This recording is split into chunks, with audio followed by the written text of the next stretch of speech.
अस्सलाम वालेकुम, मैं जमील फारूकी हूँ। आप मेरा ऑफिशियल यूट्यूब चैनल देख रहे हैं।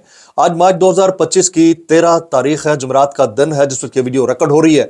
पाकिस्तानी वक्त के मुताबिक शब के 9:45 बज चुके हैं। जिस तरह के पाकिस्तान को इंटरनल और एक्सटर्नल चैलेंजेस दरपेश हैं, जिस तरह IMF FBR के दावों को मुस्तरद कर रहा है, फिर अमेरिकी कांग्रेस के अंदर बाइंडिंग रेजोल्यूशन और पाकिस्तान डेमोक्रेसी एक्ट लाने की जोरों शोर से तैयारियां, जिस तरह पाकिस्तान के दाखिली मामलात खलफशार का शिकार हैं। बलूचिस्तान में जो कुछ हुआ ट्रेन हाईजैक की सूरत में, उसके बाद ऐवान के अंदर जो तकारीर हो रही हैं, उसके बाद लग ऐसा रहा है कि कुछ बड़ा होने जा रहा है। मुतवक्के यह है कि आने वाले चंद दिनों में दो बड़ी शख्सियात इमरान खान साहब से जेल के अंदर मुलाकात करेंगी। दोनों का नाम सामने आ चुका है, जिसमें सरदार अख्तर मेंगल भी शामिल है। मामला किस जाने बढ़ेगा, उसकी तफसीलात क्या रहेंगी, एक इन डेप्थ एनालिसिस है जो मैं आपके साथ शेयर करना चाहूंगा। इसके अलावा आज शेर अफजल मरवर साहब ने ऐवान के अंदर खड़े होकर जो खिताब किया है, बहुत सारे लोगों के दिलों में उसने फिर से जगह पैदा की है। एटलीस्ट वो बंदा बोला जरूर है। ये अलग बात है कि उनके बोलने को रोका नहीं गया, तमाम बात सुनाई गई। महमूद खान अचकजई साहब जब बोलने लगे तो उनका माइक बंद किया गया, सेंसर कर दिया गया। अब उस सारी डिबेट के अंदर से क्या निकलता है वो शेयर करूंगा। फिर मालशिया की गूंज रही है आज ऐवान के अंदर, उस मालशिया की गूंज के अंदर से क्या निकल सकता है वो शेयर करना है। जुल्फी बुखारी साहब का घर सरबमोहर कर दिया गया अटक के अंदर। ये जो सियासी मखासमत है, मुखालफत है, नेक्स्ट लेवल के ऊपर चली गई है। क्या ये किसी मंतकी अंजाम तक पहुंचेगी, नहीं पहुंचेगी, वो शेयर करना है। फिर सोलर पैनल आपके घर के अंदर हो, आप अपने घर के अंदर शमसी तवानाई से बिजली पैदा कर रहे हो और सरकार उसके ऊपर टैक्स लगा दे। जो यूनिट सरकार आपको 65 रुपए में बेचती है, वही यूनिट सरकार आपसे 10 रुपए में खरीदेगी। आपका यूनिट जो है वो लंगला लूला या ढीला ढाला सा है, सरकार का अंडरटेकर यूनिट है। इसके ऊपर भी मैंने डिबेट करनी है। मुझे गुजारिश है वीडियो शुरू से आखिर तक देखिएगा। एक और गुजारिश, अगर आपने चैनल नहीं किया अभी तक सब्सक्राइब जरूर सब्सक्राइब कर लीजिएगा। बेल आइकन यानी घंटा या घंटी अपने अंगूठे उंगली के साथ रख के डंडे से दबा सकते हैं। इसके अलावा व्हाट्सएप चैनल का लिंक हर वीडियो की डिस्क्रिप्शन के अंदर मौजूद होता है, जाकर उसको क्लिक करके ज्वाइन कर लेंगे। आपका हमारा राब्ता बेहतरीन तरीके से हो सकता है। आज IMF ने, इंटरनेशनल मॉनिटरी फंड ने, जिन्होंने पाकिस्तान का जो कर्जों की अगली किस्त है वो हमें देनी है, जिसके ऊपर मुल्क का चलना मुनहसर है। IMF ने FBR रेवेन्यू के अहदाफ हासिल करने से मुतालिक आज बड़ा कमेंट किया है। FBR रेवेन्यू के अहदाफ हासिल करने में नाकाम रहा। रेवेन्यू शॉर्टफॉल को पूरा करने के लिए मजीद इक़दामात की जरूरत है और IMF ने FBR के दावों को मुस्तरद कर दिया। ये इंटरनल फाइनेंशियल मैटर्स हैं जिसको एक्सटर्नल फाइनेंशियल इंस्टीट्यूशंस देख रहे हैं और हालात ये हैं। अमेरिका ऑलरेडी पाकिस्तान के वीज़ों के ऊपर सफरी पाबंदियां लगा चुका है, अपने लोगों को भी कह चुका है कि ये ट्रैवल डेस्टिनेशन सेफ नहीं है, जरा ख्याल रखिएगा। सिर्फ यही नहीं है, खलीज ममालिक भी पाकिस्तान के ऊपर पाबंदियां लगा रहे हैं। अम्मान ने पाकिस्तान के वीजा के ऊपर पाबंदी लगा दी है, ओमान ने। अब आप अंदाजा कीजिए इस सिचुएशन में हम घिरे हुए हैं। जो इंटरनल मैटर्स हैं, वो दहशतगर्द जो एक SHO की मार था, उसको हमारी वजारत दाखिला नहीं संभाल पाई और उसने जग हसाई का सामान पैदा किया, पूरी दुनिया में हमें जलील करवा दिया। एक्सटर्नल मैटर्स के अंदर अगर आप देखें तो बाइंडिंग रेजोल्यूशन तैयारी की जाने बढ़ रही है। पाकिस्तान डेमोक्रेसी बिल अमेरिकन यानी US कांग्रेस के अंदर पेश किए जाने की पूरी तैयारी है। उसमें ओवरसीज पाकिस्तानीज ऑन बोर्ड हैं। फिर US कांग्रेस के जो चाहे वो सेनेटर्स हो, कांग्रेसमैन हो, सारे उस हवाले से तैयारी करके बैठे हुए हैं।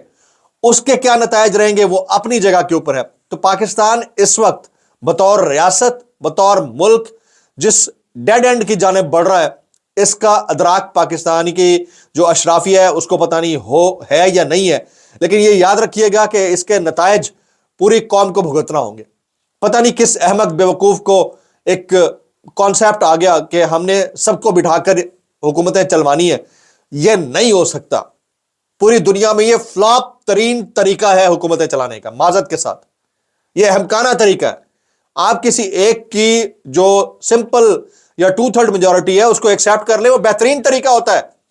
वो काले सफेद का मालिक बन जाता है, उसके बाद वो अकाउंटेबल भी होता है। जहां 15-16 जमातें बैठकर मुल्क को चला रही होंगी, आप किस किस की खेचातानी में क्या करते रहेंगे। अब तक यही तजर्बा ही तो होता रहा और क्या होता रहा। तो उसके नतायज, उसके समरात आना शुरू हो गए इंतहाई अफसोस के साथ। ये पिछले 3 साल से ये कोalition गवर्नमेंट ही तो चल रहा है। अगर PTI नहीं भी है تو پی ٹی آئی کے آزاد امیدوار تو بیٹھے ہی ہوئے ہیں نا بائی اینی مینس ایوان کے اندر. وہ چیز جو ہے وہ اپنی جگہ کے اوپر الارمنگ ہے اور پاکستان کے لیے یہ چیزیں میں نے آپ کے سامنے رکھنی تھی. آج ایوان کے اندر جو خطابات ہوئے وہ شیئر کرنے سے پہلے ذرا سولر پینلز کے اوپر میں ضرور بات کرنا چاہوں گا. سولر پینل لوگوں نے اپنے گھروں میں لگوائے ہوئے ہوتے ہیں, چھتوں کے اوپر ہوتے ہیں. آپ کی اپنی پراپرٹی ہے, آپ کی میری پراپرٹی ہے. اپنی جیب سے سولر پینلز خریدیں گے, بیٹریاں بھی اپنی جیب سے لگائیں گے, اس سے یونٹ جنریٹ کریں گے.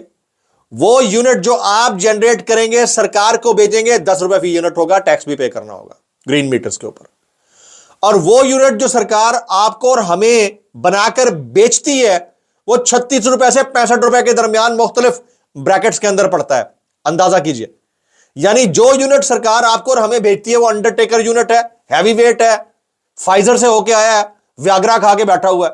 جو یونٹ آپ اور ہم معذرت کے ساتھ جو یونٹ آپ اور ہم سولر پینل کے ذریعے کریٹ کر کے بنا کے تخلیق کر کے حکومت کو بیچیں گے وہ 10 روپے کا لولا لنگڑا ڈھیلا سا یونٹ ہوگا جو حکومت کے کسی کھاتے کا نہیں ہے. یہ وہ دورہ معیار ہے جس نے پرابلمیٹک کر دیا ہے تمام سچویشن کو. آج جو ہے ایوان کے اندر جو خطابات ہوئے ہیں وہ کچھ پوائنٹرز میں شیئر کرنا چاہتا ہوں. جیسے شیر افضل مروت صاحب, بڑا دبنگ خطاب کیا انہوں نے, گو کہ ان کا خطاب کی آواز بند نہیں ہوئی, یہ سوچنے والی بات ہے. محمود اچکزئی صاحب کے خطاب کی آواز سینسر کر دی گئی جیسے انہوں نے بات کرنا شروع کی. یہ شیر افضل مروت صاحب نے کیا کہا ذرا سنیے گا. وہ کہتے ہیں ہم اسٹیبلشمنٹ کے غلط پالیسیوں کی قیمت چکا رہے ہیں. باجوہ کس خوشی میں آزاد پھر رہا ہے, کشمیر کا سودا اس نے کیا, فیض کے ذریعے اس نے آپ کو جیلوں میں ڈلوایا, پی ٹی آئی کی پیٹھ میں بھی چھرا گھونپا, فیض کو جیل میں ڈالا, اچھا کیا, باجوہ کو بھی ڈالو. یہ کس نے کہا ہے؟ شیر افضل مروت صاحب کے کوٹ اینڈ کوٹ جملے. وہ کہتے ہیں 24 سالوں سے قوم نفسیاتی مریض بن گئی ہے ان آپریشن سے. لاکھ فوج ہے, 10,000 طالبان ہیں, یہ کیسی فوج ہے کہ ان سے طالبان ہی نہیں ختم ہو رہے. مارنگ بلوچ اور منظور پشتین کو جیل میں ڈالنے سے کچھ نہیں ہوگا. وہ لوگ صرف اپنے لوگوں کے لیے انصاف مانگ رہے ہیں, وہ اپنے پیاروں کو مانگ رہے ہیں. وہ تو یہی کہتے ہیں کہ ہمیں اتنا بتا دیں کہ ہمارے پیاروں کی ہڈیاں کدھر ہیں, یہ بتایا جائے ہمارے بڑوں کے کو کہ قوم ان سے تنگ آ چکی ہے, ہم دعاؤں پر ملک چلا رہے ہیں, کب تک دعاؤں پر یہ چلے گا. یہ شیر افضل مروت صاحب کے پوائنٹرز تھے جس کے بعد ان کو داد تحسین پی ٹی آئی رہنماؤں نے بھی دی. اسد کیسر صاحب نے بھی دھواں دار خطاب کیا. انہوں نے کیا کہا, اسی دوران مالشی کے آوازیں کسے گئے. خواجہ آصف صاحب جب خطاب کر رہے تھے تو اسد کیسر صاحب فرماتے ہیں خواجہ آصف جو بیان کر رہا ہے سب کچھ پی ٹی آئی کی وجہ سے ہو رہا ہے, یہ تمہاری نااہلی کی وجہ سے ہو رہا ہے, تمہارے اندر صلاحیت ہی نہیں ہے. خواجہ آصف ساری دہشت گردی کے ذمہ دار تم ہو, تم نااہل نکمے ہو, استعفیٰ دو. جعلی لوگ اسمبلی میں لائے گئے جو عوام کے نمائندے ہیں, ملک میں آئین قانون نہیں, یہ جعلی پارلیمنٹ ہے. اسد کیسر صاحب نے جو کانسٹیٹیوشنل وے ہے رسپونڈ کرنے کا, پی ٹی آئی نے بڑی زبردست ڈیبیٹ کی ہے آج, ہیٹس آف ٹو دیم, بہت زبردست. بلوچستان کے عوام کو حقوق نہیں ملے, خارجہ پالیسی کے اوپر نظر ثانی کرنا ہوگی. حیدرآباد گیا تو وہاں بھی میں نے دودھ کی نہریں بہتی ہوئی نہیں دیکھی. سندھ گیا تو وہاں تو لگتا ہے کوئی حکومت ہی نہیں ہے. سندھ تو چھوڑیں, کراچی کا حال دیکھ لیں, پورا انفراسٹرکچر تباہ ہے. شرم ہوتی ہے, حیا ہوتی ہے. خواجہ آصف آج استعفیٰ دو, ابھی استعفیٰ دو, یہ سوال اٹھاتے رہے. کون جی؟ اسد کیسر صاحب. تو ویسے اوورال ایوان میں بھی ڈیبیٹ ہو رہی ہے, لیکن جو سینیریو ڈیولپ ہو گیا ہے ایکسٹرنل انٹرنل, اس سے لگتا یہ ہے کہ کوئی بہت ڈیفرنٹ قسم کی گیم ڈلنے جا رہی ہے. میں بہت زیادہ پیسمسٹک نہیں ہونا چاہتا, میں آپٹیمسٹک ہوں, لیکن حالات جو ڈیولپ ہو گئے, اگر بہت زیادہ ایکسٹرنل پریشر آیا تو معاملات شاید ایمرجنسی کی طرف خدا نہ خواستہ جائیں. یہ مجھے لگتا ہے, یہ میری ابھی فی الحال تو اس حکومت کو سیف گارڈ کرنے کے لیے کسی بھی حد تک یہ جا سکتے ہیں, لیکن جس طرح حالات ڈیولپ کر دیے گئے ہیں اس کے بعد لگ یہی رہا ہے. اللہ خیر رکھے سب کی, کیونکہ پریشر بہرحال باہر سے عمران خان صاحب کی رہائی کے لیے آ رہا ہے اور مزید آنا ہے. اچھا, عمران ریاض خان صاحب نے ایک ٹویٹ کیا ہوا ہے کہ مالشی اچھا نام رکھا ہے خواجہ آصف صاحب کے لیے.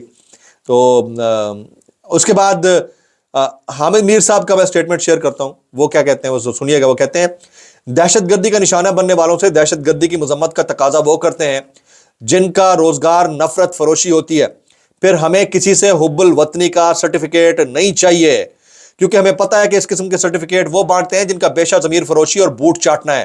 انہی بوٹ چاٹوں نے مادر ملت کو بھی انڈین ایجنٹ کہا تھا. یہ کوٹ اینڈ کوٹ حامد میر صاحب کے جملے.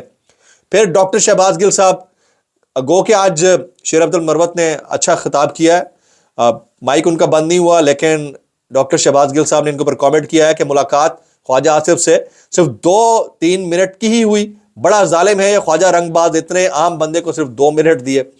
तो ये अजराह तफन्नुन कह रहे हैं, छेड़ रहे हैं उनको, मरवत साहब को। अच्छा जी, आज एक और वाक़या हुआ जुल्फी बुखारी साहब का, जो तहरीक इंसाफ के रहनुमा जुल्फी बुखारी की अटक की रिहाइशगाह को सरकारी तहवील में ले लिया गया है।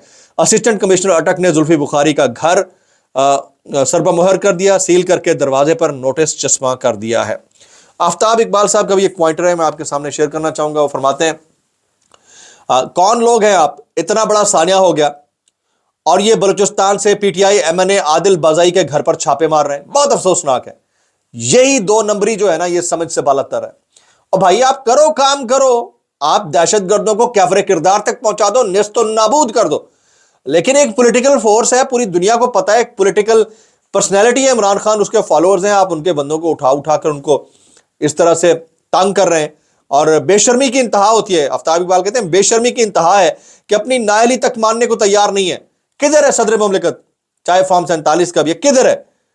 80 की दिहाई में रहना बंद कर दें। अगर आप खबर बंद करेंगे तो क्या दुनिया रिपोर्ट नहीं करेगी? और यही हुआ भाई। हमारा नेशनल मीडिया किधर था? पूरे नेशनल मीडिया के ऊपर सिर्फ वही टिकर्स चल रहे थे जो हमें पता है सेट पैटर्न में आते हैं, इसके अलावा और कुछ नहीं। किधर था नेशनल मीडिया? वहां पर लोगों के साथ सॉलिडारिटी शो कर रहा होता, खड़ा होता, उनकी बात पहुंचा रहा होता। फिर इंटरनेशनल मीडिया को तो आप नहीं रोक सकते। वहां बीबीसी पहुंचा हुआ, वहां वॉइस ऑफ अमेरिका पहुंचा हुआ, अल जजीरा पहुंचा हुआ, CNN पहुंचा हुआ, बाहर के सारे पोर्टल्स पहुंचे हुए, स्काई न्यूज पहुंचा हुआ, उसको आप कैसे रोकेंगे? या उनको रोक दें। लोगों को बात करने से कैसे रोकेंगे? या उनको रोक दें। मतलब आप जिस तरह भी ये किए जा रहे हैं, इसका अल्टीमेट खमियाजा पूरी नस्लों को, कौम को भुगतना है। और ये सरकार मैंडेट चोरी करके इक्तदार में आने वाली फॉर्म 47 की जाली सरकार, इसको तो अपना इक्तदार बचाना है, और इक्तदार किसी के कंधे पर बैठ के ये बचाएं। बहरहाल रिसीविंग एंड पे वही होगा जिसका कंधा इस्तेमाल हो रहा है, ये नहीं होंगे। इन्होंने तो अपने सियासी जनाजे मुदफन कर दिए हैं, सियासी जनाजे दफन कर दिए हैं, मय्यतें जमीन के अंदर दबा दी हैं, इनको पता है। और ये अपनी गर्दनें जमीन के अंदर दबाकर बैठे हुए हैं ताकि इनके कानों में कोई आवाज ना जाए। ये वाला मामला है। इस मामले के बाद मैं इतना कहना चाहूंगा कि भाई कैसे कर लेते हो यार। व्लॉग से इतना ही, दुआ में याद रखिएगा। अस्सलाम वालेकुम वरहमतुल्लाहि वबरकातुहू।